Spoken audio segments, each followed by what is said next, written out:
Okay, so I will present what the work that has been done by IRCAM into the CASPAR project. So my talk will be in three parts. I will talk first about the context, that is musical production with digital components since the 70s. I will talk about an example, and I will try to explain what is the structure of our objects, starting from that example. I will talk a little bit also about risks and good practices. I will talk after that of the preservation issue. I will talk about how we define representation information and how we extract them from existing objects. I will talk about PDI, that is preservation description information, and also about the methodology about assessing authenticity. And I will talk about the work done, the work that we have done, and the future work a little bit. I will talk about the multi-CASPAR server that we developed. I will talk about the scenario and implementation. I will make a demonstration, and also some slides about the validation of the methodology. I will talk also about the repository current status and about future work that we will do in the next years. So the IRCAM context is musical production since the 70s. We started with the development of audio musical digital processors in the 70s, first hardware-based until the beginning of the 80s, and from the middle of the 80s with software, that is Max MSP. And other software also, like AudioScut, Modalis, Open Music. But one of the most important is Max MSP. We have done musical creation using audio digital processing. We created 450 works since 77. And the problem of preservation was recognized since the middle of the 80s, more or less. But no formal approach was chosen at this time. We started by producing documentation on paper from the 80s until 2000 in paper. And from 2002, we are doing digital storage of documentation and digital objects on the so-called multi-CASPAR server. So I have to make clear also that the goal of preservation in this context is to be able to reperform the work, not only to simply record the audio files, the output. What we want is to make possible the interactions between the human performers and the digital process. So we have to preserve the process itself and not the results. What kind of processes?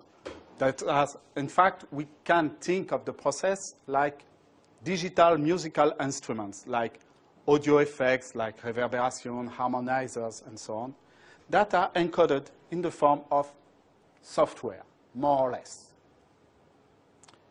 I will take an example that is more or less convenient. It is Diadem by Marc-André Dalbavie that was created in 1986. It was written for solo viola, acoustic orchestra, and live electronic. I don't want to talk about the acoustic part, but about the live electronic part. That was composed of one Yamaha that was entirely composed of hardware from the industry, and particularly Yamaha. Having an interview with Marc-André Dalbavie, it was clear for them at this moment, at the moment of the creation, that they preferred to use instruments from the industry, since they think that it was more convenient for preservation and the obsolescence will not be so terrific. But in fact, the facts have proved that it was not a very good choice since 1997. There was no new performance of Diadem, since one part of the Diadem, that was the FM synthesis component, there were a lot of issues. But there has been a new performance last year, at the end of the year in December. So the live electronic part, I don't enter too much into the details. Here you have the setup, you have keyboards, and you see that the effects are on the right part. I don't want to make an analysis of this. So you see there the hardware, the TX816 by Yamaha. You see that it's more or less working, but I don't know for, we recomposed one from several, in fact.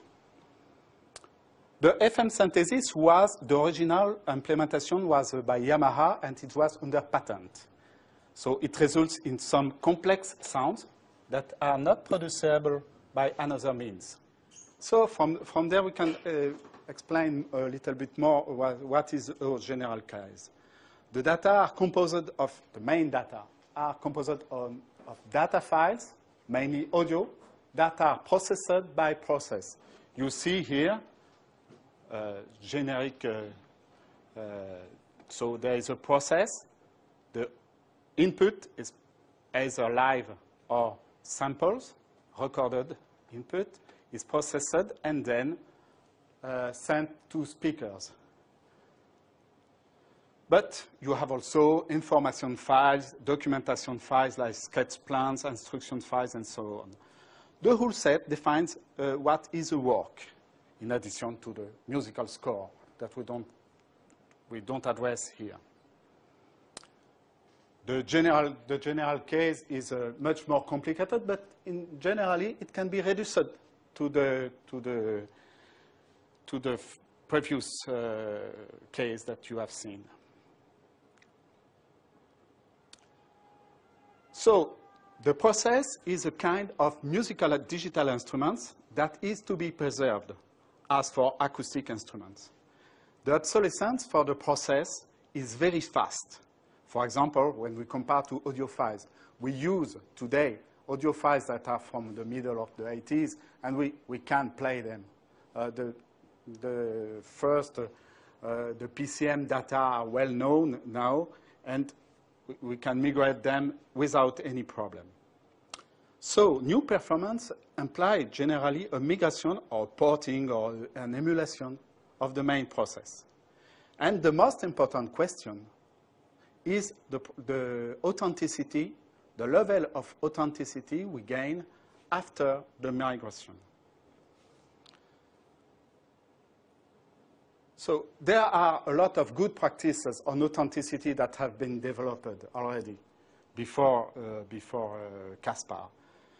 One of the most important good practices is that we have to record some samples in input, and we record the audio output after processing in order to keep track of the intended use of the process. So the preservation, I will make a summary. The preservation for us is to preserve the whole process, not the recording, is to preserve the data files, like audio files, preserve all documents that are related to the work, and to preserve the logic, that is the relationship between all the elements that compose the work. So, a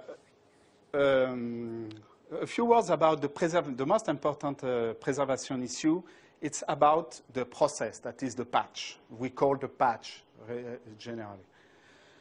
It is at the very core of the work. It encodes, the patch encodes already the logic of the relationship of the different elements like hardware, microphone or speakers, and also data file.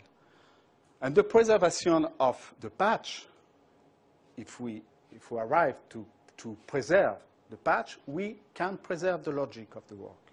But we can also, in some manner, extract from the patch the logic of the work. But the preservation is very difficult since the process is a kind of software. And the preservation of software is considered very difficult. But fortunately for us, it is a very specific kind of software. Most of the time, it is encoded with specific software like MaxMSP, like PerData or Reactor. all these environments are based on graphical programming. And they look very, very near to each other. In IRCAM, it's generally based on max MSP. And it is the major risk. It's on the patch that the most important part of the work is done where there is a need to reperform a work. So, having said that the patch is the most important thing, we completely focused in IRCAM our effort on the patch. So, we extract the representation information of the patch. We extracted this as a structure. The structure is that of a block diagram flow. And the semantic of elements, each individual element in the block diagram flow is the semantics of each element is already defined in existing documentation, fortunately, that is generally encoded in very normal form. So the methodology to reduce the block diagram to an algebra, we have made the choice of an existing language, which name is Faust, that is very concise, sufficiently expressive. It is developed by GRAM, that is a center for music in Lyon, in France. This is more work in progress that is to be developed in future projects, but we can show partial results about this. And we store also the semantics of each element, and we extract them from the existing documentation. We will see that later. So the representation, the diagram is not very clear. Sorry for that. The representation information for real-time process is extracted by the means of several tools that you don't see very well. The first is doc tool that extracts from the existing documentation that is here the semantics of each individual element that we store here. The second tool is func tool that parses the code of each existing process in order to identify the elements that are present in this process. And we are trying to know if they are already documented in RepInfo. And if they are not, we issue a warning, and we have to document them and to apply on the undefined elements the doc tool. Also, func tool use an ontology for patch that is already defined. I will show a little bit more later. The third element is file tool that you see here that analyze the global structure of all the provided files and encode the logic, the PDI for the work, the entire work, the relationship between the elements, according to the ontology provided, that is provided here. And the long tool finally re-encodes the final process, the original process, in an XML compliant data file that is here. And the whole set of objects are stored into the Multicast project in the Multicast server in form of XFDU. So in order to do that, we need a preservation description information in order to describe the ontology not necessarily for work and patch. And the preservation description information is based on CIDOC-CRM, that is an ISO standard. And we have provided ontology templates in RDF for each element that we have to preserve. The work, the real-time process, the patch, library, function, and also for documents, booklet, whole program, biography, interview, audio sample, video sample, score, and recording. So one example of these ontologies is the ontology template for work that express, it is a template from which that is compared to what has to be ingested in the repository, and the relationship are encoded in the existing relationship of the template. The same for the patch, an ontology template for the patch. All the relationship that you and all the semantics of all the elements you see here are defined according to CIDOC-CRM. Now, about authenticity, as in Caspar, authenticity has been defined as a process. And Caspar defines authenticity protocols. Each one is composed of several steps that we call authenticity steps that must be executed at different steps according to the life cycle of the object, depending on the fact that is an access, a migration, and so on. Each execution is composed of different execution steps, and the overall result should lead to an evaluation of the authenticity of the object. They are also defined accordingly to a designated community. So it must be very clear that we need to attach different authenticity protocols to different steps of the life cycle. For example, when there is a migration, there is a need to do a migration on a component, we must execute a different protocol than in the case where simply we verify the existence of the object. This is a little bit more complex. But in fact, we should have different authenticity protocol depending on context. The authenticity protocol is dependent on the work in which it is used. For example, for FM synthesis, we have identified several works where, in fact, the authenticity protocol should be different according to different composers. And it's also dependent from the point of view of community. For the developers, an FM synthesis is a bit a piece of code. For the musical assistant, a FM synthesis component is something that produces a certain result that is that has certain qualities. So I will give some example of authenticity protocols. The first is the case of simple case that we call maintenance of an audio file. We have only to compute fixity, it's possible, and verify provenance. A much more complex one is the case of the migration of an audio file from one format to a different format.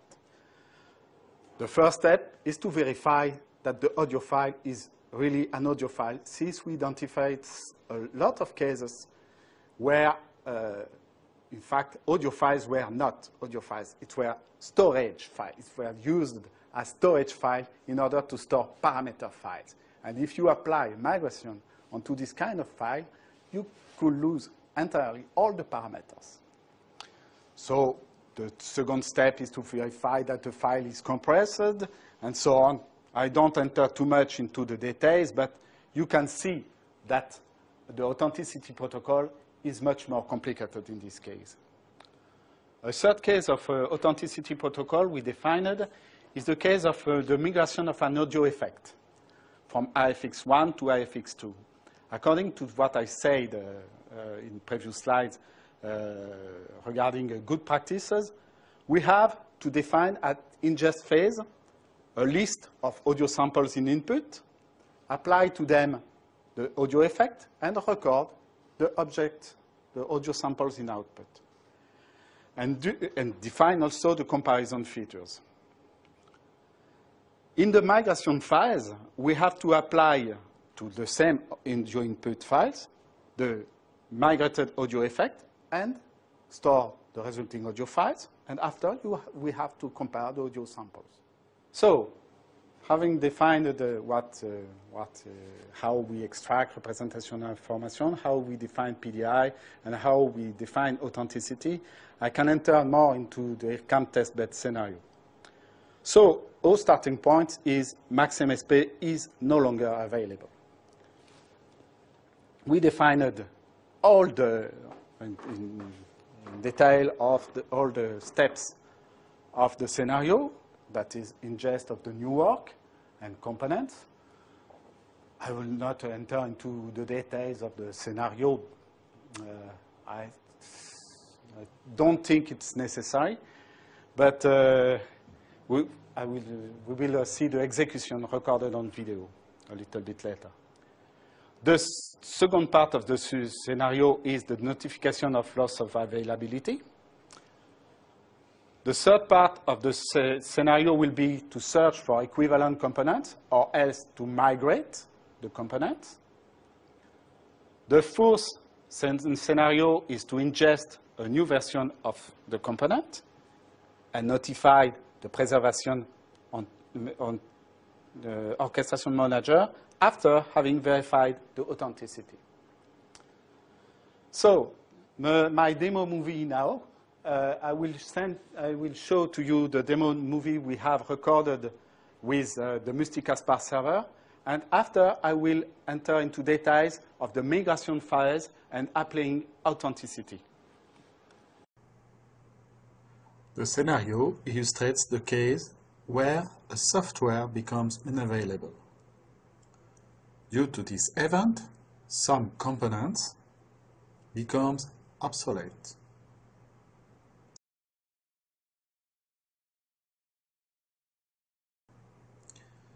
We start with the ingestion of a component and its associated representation information. We start from a component ready to be ingested. There is a warning showing that representation information is missing.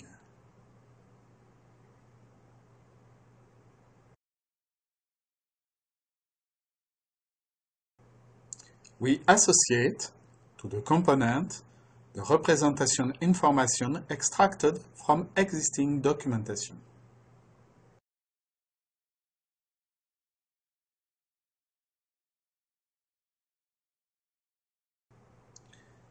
We can manage different documentation templates and different kinds of source, PDF or LaTeX.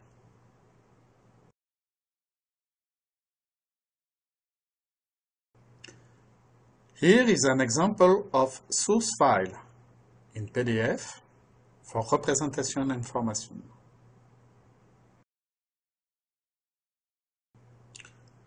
And here is the reformatted representation information as it will be stored in the OIS package.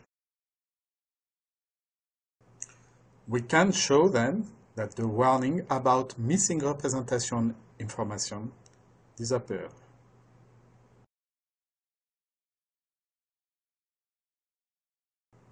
The second step is the generation of a notification when the software able to run the component becomes unavailable.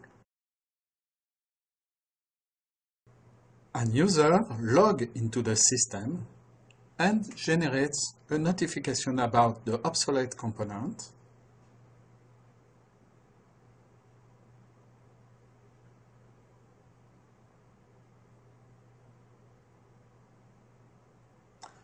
by first searching for the component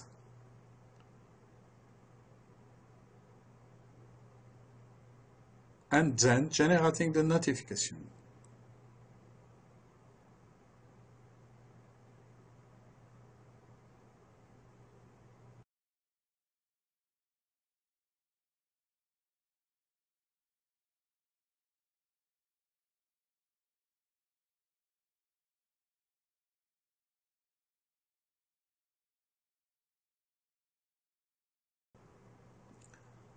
The next step is the reception of notification by a third user.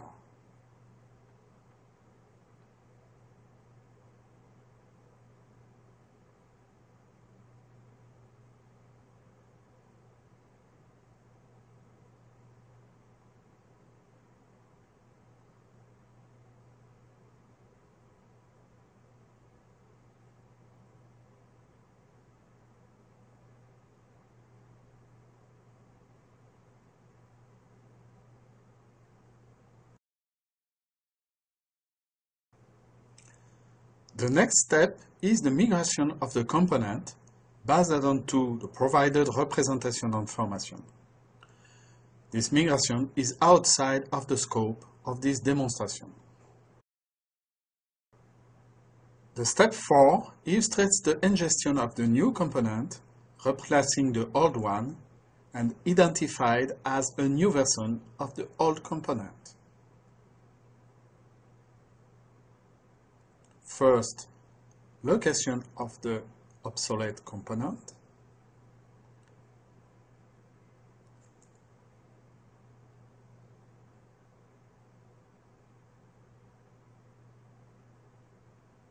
Second, adding a new version of the component.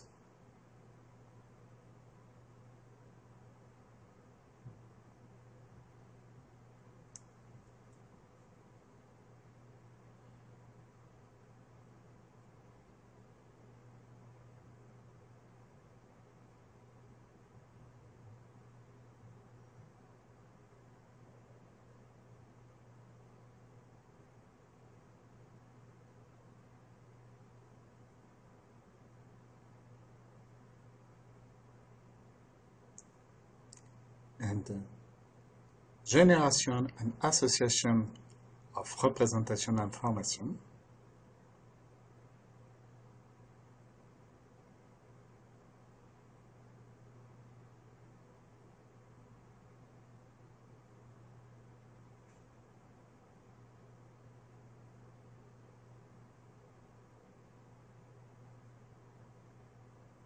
And then ingestion.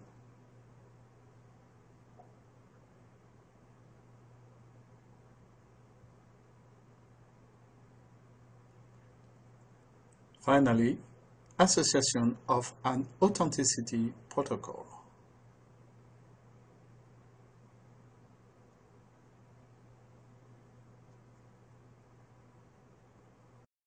The final step illustrates that the new component is available for all works making use of the old component.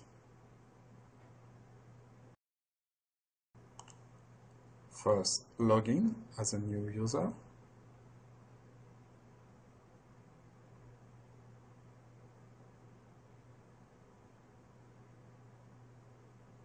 Second, location of the component.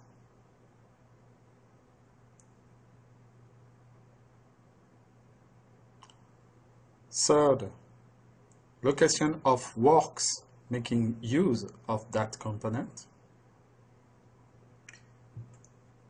And finally, details on one work where the new component has been added.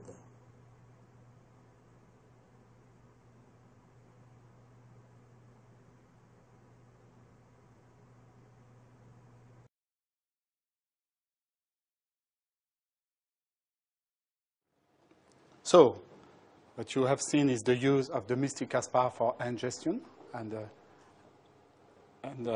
use of preservation orchestration manager and generation, also association of authenticity protocol.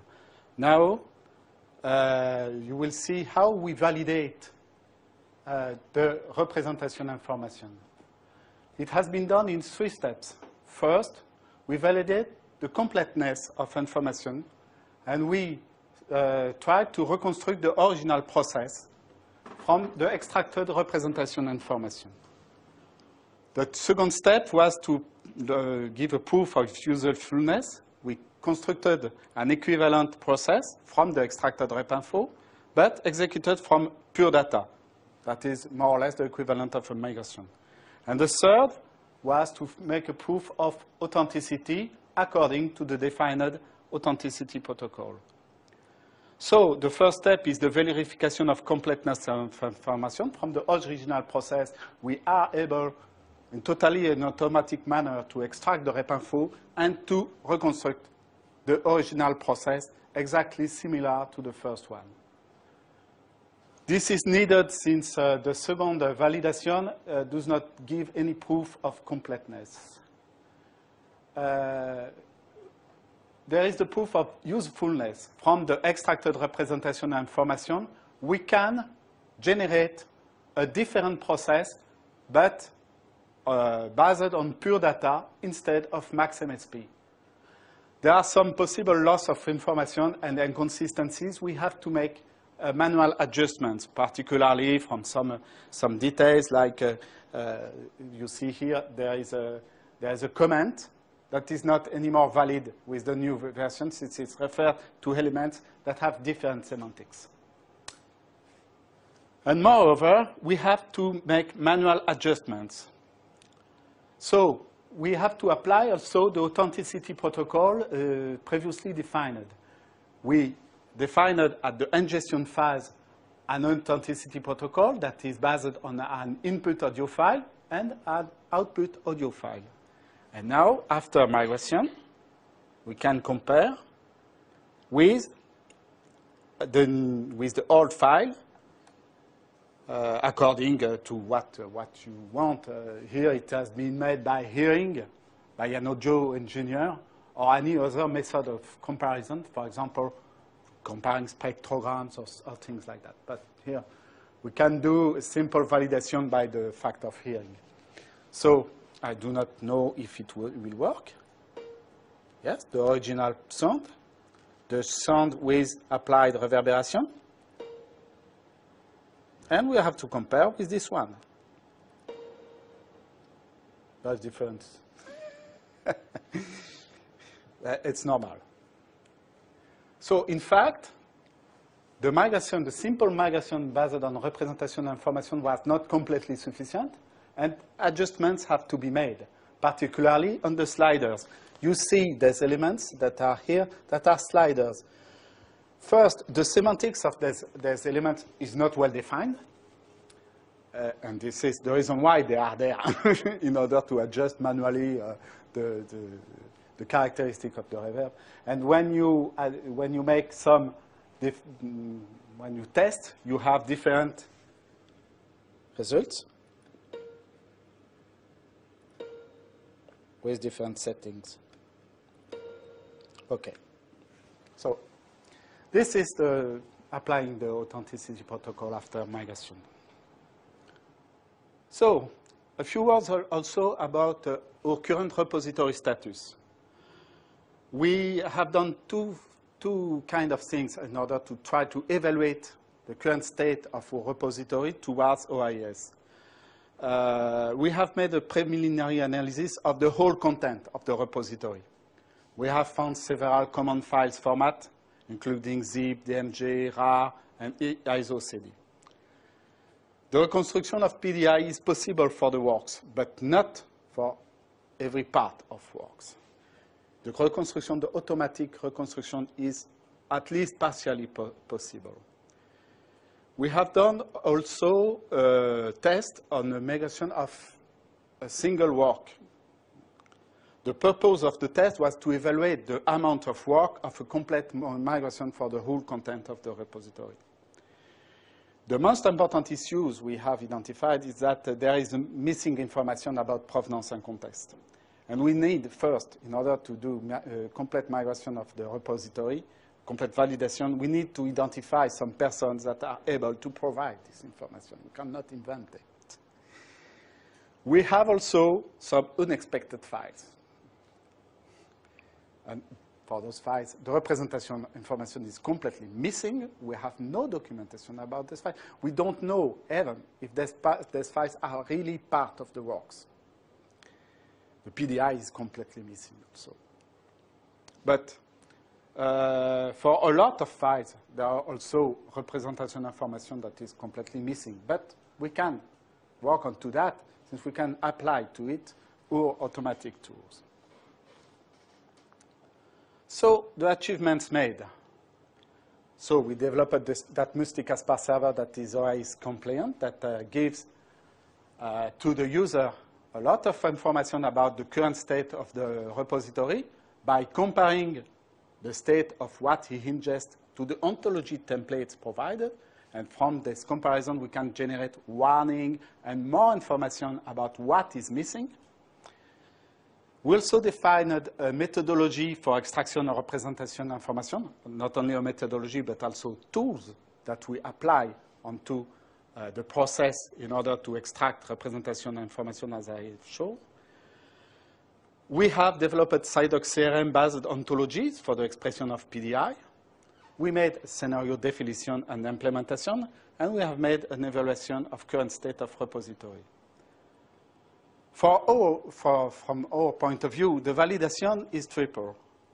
We have the ability to build on authenticity protocols on one part and the representation information in order to build a good migration. But one important thing is that the CASPAR and the OIS model have made the proof that they are compliant with the existing best practices that can be shared in the community. And we have also some efficiencies since we are able to provide information to the user, to the archivist, about the current state of the repository, like representation information or preservation description information that will be missing. I will say also some words about the next developments until the end of 2012. We have 2 research projects that are funded by National Research Agency in France. The first one is more focused on representation information, since in fact we are not totally, completely happy with the representation information that we currently extract from the MaxMSP, since what you have seen is not completely automated. The migration is not completely automated. We have to do a lot of adjustments by hand, since we have not defined all the representation information for pure data, and we are not always able to provide all representation information for all the details in the page. The second project is more focused on PDI by tracking provenance. And it will be done with INA and UTC that are already CASPAR partners, and also with EMI Music. We will continue to develop the multi-CASPAR server, first in the project Astre and in the project Gamelan, the 2 research projects. The first one will be more focused on the community of MaxMSP developers, and Gamelan will be more focused onto audio production. We have also to do an integration of multi-CASPAR with the current repository, and we have to produce the adequate representation information and the adequate missing PDI.